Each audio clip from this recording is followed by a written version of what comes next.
बता दूं कि अभी देश में जो माहौल चल रहा है, पहले तो सनातनियों को बांटने का एक एजेंडा चल रहा था। ये मैं आपको बता दूं कि यूजीसी तो सिर्फ बहाना था।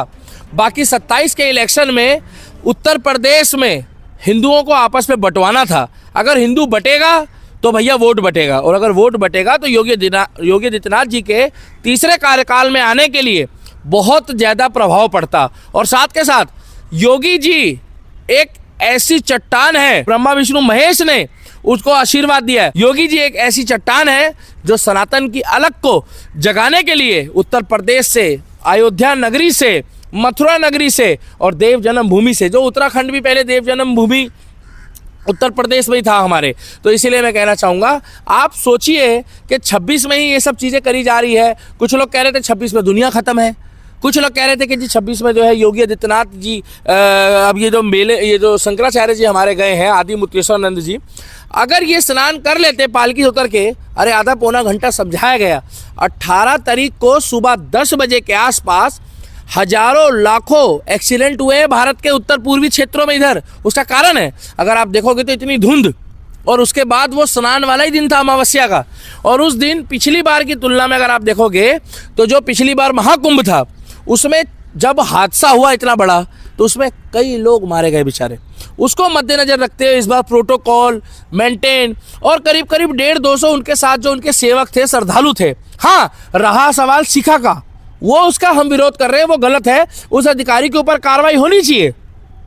और हम कहना चाहते हैं कि शंकराचार्य, वही तो नाराजगी थी जो शिखा खींची थी। ये चीज गलत है। उस अधिकारी पे आप बिल्कुल सही कह रहे हो पत्रकार न्यूज चौक के माध्यम से, कि उस अधिकारी पे, पुलिस वाले पे कार्रवाई होनी चाहिए। मगर योगी जी माफी मांगे, शंकराचार्य जी गलत नहीं है। प्रशासन तो योगी जी के हाथ में है। तो अगर पुलिस गलती करेगी तो बुरा मत मानो ना। अगर वहां पर जो अधिकारी है उन्होंने अगर कोई बात बोली, उसके बाद जिस अधिकारी ने खींचा, आधा पौना घंटा ये विवाद चला है। अगर आपको याद हो सोशल मीडिया में आप देख लो कि वहां पर माइक में बोल के रिक्वेस्ट कर रहे हैं कि गुरु जी, महाराज जी, अधिकारी बोल रहे हैं कि आप स्नान करने चले जाइए, हम आपको पूरा सिक्योरिटी दे रहे हैं, प्रोटोकॉल दे रहे हैं, आगे व्यवस्था खराब ना हो। साधु संत महात्मा पत्रकार, मैं आपसे पूछना चाहता हूं, जो धार्मिक होते हैं, हमारे प्रेमानंद महाराज जी ने एक ही बात बोली है, हम प्रेमानंद महाराज जी को भी फॉलो करते हैं। क्या घमंड और क्या उनके अंदर एटीट्यूड होना चाहिए आपके हिसाब से? नहीं होना चाहिए, बिल्कुल नहीं होना चाहिए। 8 दिन भी वहां रहे हैं, 10 दिन रहे हैं, तो 8-10 दिन भी तो आपने स्नान करा होगा। बिल्कुल। अगर करा होगा तो किसी न किसी पानी से करा होगा।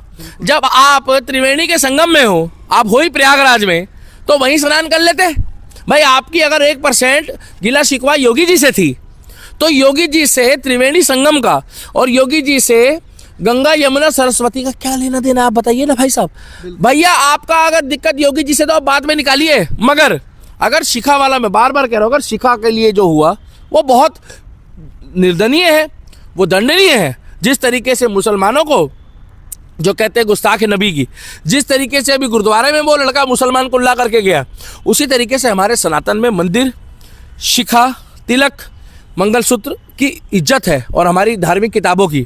उसी तरीके से अगर ऐसा हुआ है तो वो गलत है। मगर साथ के साथ अगर बीजेपी, सुनिए पहले, बीजेपी पार्टी जो है साधु संतों को पूजती है, मानती है, सनातनियों की पार्टी कही जाती है, हिंदू की पार्टी कही जाती है, तो इसका मतलब, तो ये मतलब जो अभी मुक्तेश्वर महाराज जी के भक्तजनों की जो उनके साथ बदसलूकी करी गई है प्रशासन ने, इसको मद्देनजर रखते हुए 2027 में बीजेपी आएगी। भाई साहब बिल्कुल आएगी, हम योगी जी के साथ हैं। कमेंट सेक्शन में आप लोग भी बताना कि आप लोग 2027 में उत्तर प्रदेश में शंकराचार्य जी के साथ जो हुआ है, शंकराचार्य जी के साथ नहीं, उनके शिष्यों के साथ हुआ है जो, वो गलत है। हम कह रहे हैं अगर वो धरने पे बैठे हैं, अगर वो वहाँ पर बैठ गए, वहाँ पर वो उनकी इच्छा है। देखिए देश उन्हीं का है, देश हमारे संत महात्माओं का भी है, मगर साथ के साथ कुछ नहीं यार, अभी हो तो दो। मगर साथ के साथ मैं एक बात रिक्वेस्ट करना चाहूँगा, आप मुझे एक बात बताइए कि जिस तरीके से अगर वो स्नान करके चले जाते 2014 और 15 में, जिस तरीके से अखिलेश यादव जी ने जब वहाँ लठ बजाए थे, जिस तरीके से वहाँ अपमान हुआ था, बुरा मत मानना, उन्होंने तो एडमिट भी करा था इस बात को, माना था ना, तो लठ बजाना कोई कम चीज़ है? हाँ, यहाँ जो खिंचम खिंचाई हुई, जो आधा पौना घंटा प्रोटोकॉल मेंटेन करने के लिए कहा गया, उस बीच एक छोटा सा क्लिप शिखा का आ रहा है, वो अगर ऐसा हुआ है तो बहुत गलत है। मगर आप उसके लिए अगर आप 27 का एजेंडा देखोगे, और भाई साहब यूजीसी तो बहाना है, उत्तर प्रदेश में 27 के इलेक्शन में योगी जी को हिलाना है। अंदर खाते में बीजेपी के बड़े बड़े नेता बोल रहे हैं कि साधुओं को अपमान नहीं सहेगा हिंदुस्तान। ये कौन सी भाषा है? ये ओवैसी वाली भाषा है, ये अखिलेश यादव वाली भाषा है। उसका कारण है जो उत्तर प्रदेश से कुछ नेता आके बोल रहे हैं जो सीनियर है, ये गलत है। उसका कारण है आज अखिलेश यादव से फोन पे बात कर रहे हैं, जिस समय इनके साथ जब वहां पर लाठी बजी थी, डंडे बजे थे, उस टाइम पे अखिलेश यादव ने तो बजाए थे। तब योगी जी ने आकर कहा था कि साधुओं का अपमान नहीं सहेगा हिंदुस्तान, क्योंकि किस तरीके से वहां पर जो है वो बेकदरी करी गई थी।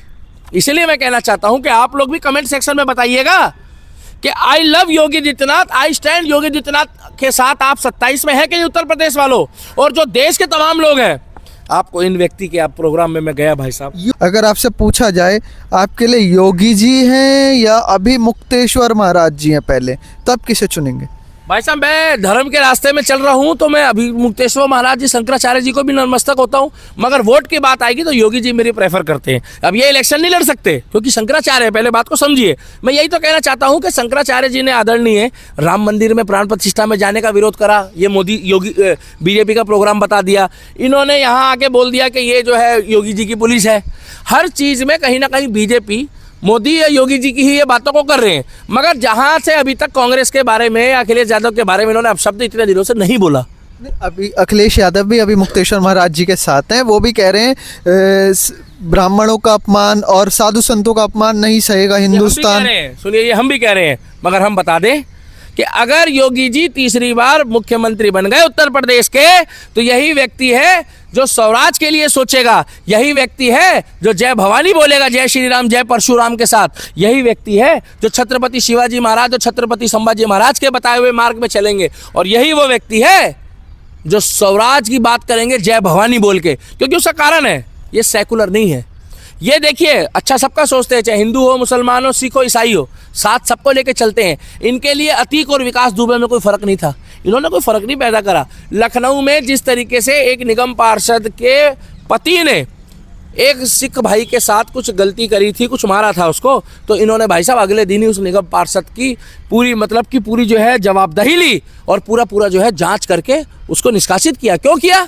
क्योंकि योगी आदित्यनाथ जी किसी को अपने दरबार में आने के बाद, योगी जी के जो दरबार में आने के बाद, क्योंकि वो भी गोरखनाथ मंदिर के महंत है भाई साहब, तो इसीलिए मैं कहना चाहता हूं कि आप लोगों को बताना है कि आदि मुक्तेश्वरानंद शंकराचार्य जी और इधर जो योगी जी का जो विवाद हुआ, वही तो बात है, गुरु बड़ा या चेला? मेरी बात तो होने दो। अरे वही तो बात है सर, गुरु बड़ा या चेला? अरे तो बोलने दो यार मेरे को शॉर्ट। मेरा कहने का मतलब ये कि आप लोग भी कमेंट सेक्शन में बताना कि भैया इसमें सीनियर जूनियर का कोई मैटर नहीं है। इसमें मैटर है कि अगर वो धर्म के लिए काम कर रहे हैं तो योगी आदित्यनाथ जी किसके लिए कर रहे हैं? अपने बच्चों के लिए नहीं कर रहे, अपने परिवार के लिए नहीं कर रहे। उनका परिवार तो उत्तराखंड में रह रहा है और उत्तराखंड को तो पुष्कर सिंह धामी चला रहे हैं। हम इतना चाहते हैं कि जितने भी लोग इस वीडियो को देख रहे हैं, आई लव योगी आदित्यनाथ, मैं दिल्ली का दीपक तो योगी जी के साथ भी हूँ और शंकराचार्य जी को भी इज्जत देता हूँ, मगर अगर शिखा खींची गई है या शिखा का अपमान हुआ है तो उस अधिकारी के ऊपर कार्रवाई होनी चाहिए, उसको दंड मिलना चाहिए। मगर साथ के साथ अगर इन्होंने 8 दिन वहाँ स्नान किया होगा, 1 दिन किया, 2 दिन किया, 4 दिन किया, वो मैं नहीं कहूँगा, इस बारे में नहीं जाऊँगा, मगर किया होगा, तो जब आप संगम में हो त्रिवेणी के तो आप वहाँ स्नान कर लेते। चौथी बात, अगर कोई भी संत महात्मा, देखिए भाई साहब योगी जी के साथ भी बहुत अत्याचार हुए थे, मगर योगी जी ने अपशब्द नहीं बोला अखिलेश यादव को आज तक।